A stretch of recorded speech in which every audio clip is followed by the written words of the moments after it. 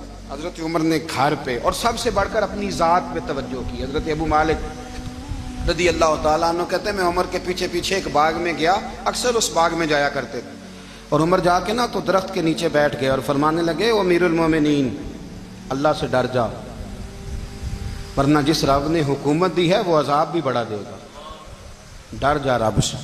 کبھی ساری زندگی حضرت عمر نے اپنا کوئی تعارف نہیں کرایا، کبھی نہیں۔ ایک بندے نے آپ کے سامنے تعریف کر دی آپ کی تو فرمانے لگے تو خود بھی ہلاک ہوا اور مجھے بھی ہلاک کر دیا، کیا ضرورت پڑی ہے میری تعریفیں کرنے کی؟ اتنی دیر میری تعریف میں لگائی، اللہ کا ذکر کرتا رب تجھے ثواب دیتا، حضور پہ درود پڑھتا تو رب تیرے اوپر رحمتیں نازل کرتا، کس چکر میں ہے؟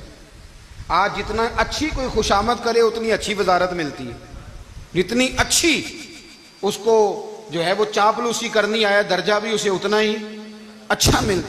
السلام علیکم ورحمۃ اللہ تعالی وبرکاتہ۔ امید ہے کہ تمام حضرات خیر و عافیت سے ہوں گے۔ کیا حضرت عثمان رضی اللہ تعالی عنہ کے دشمنوں پر لعنت بھیجنا سنت علی ہے؟ کیا یہ قرآن و حدیث میں پائے جاتا ہے ایسا کچھ؟ تو ایک حدیث پاک ہے جس کا مفہوم ہے محمد بن حنفیہ یہ حضرت علی رضی اللہ تعالی عنہ کے صاحبزادے ہیں دوسری بیوی سے۔ فرماتے ہیں جب سیدنا علی مرتضیٰ رضی اللہ تعالی عنہ کو خبر ملی کہ سیدہ کائنات عائشہ صدیقہ جو کہ ام المؤمنین ہیں رضی اللہ تعالی عنہا نے مربد میں قاتلین عثمان رضی اللہ تعالی عنہ پر لعنت کی ہے، تو انہوں نے اپنے ہاتھ اٹھائے، کنہوں نے؟ حضرت علی رضی اللہ تعالی عنہ نے اپنے ہاتھ اٹھائے، یہاں تک کہ اپنے چہرے کے برابر لے آئے اور کہا میں بھی قاتلین عثمان رضی اللہ تعالی عنہ پر لعنت بھیجتا ہوں، اللہ تعالی بھی قاتلین عثمان رضی اللہ تعالی عنہ پر میدان اور پہاڑ میں لعنت بھیجے۔ 2 یا 3 مرتبہ انہوں نے یہ بات کہی۔ یہ واقعہ فضائل الصحابہ رقم 733 سند حدیث میں ہے۔ السلام علیکم ورحمۃ اللہ تعالی وبرکاتہ۔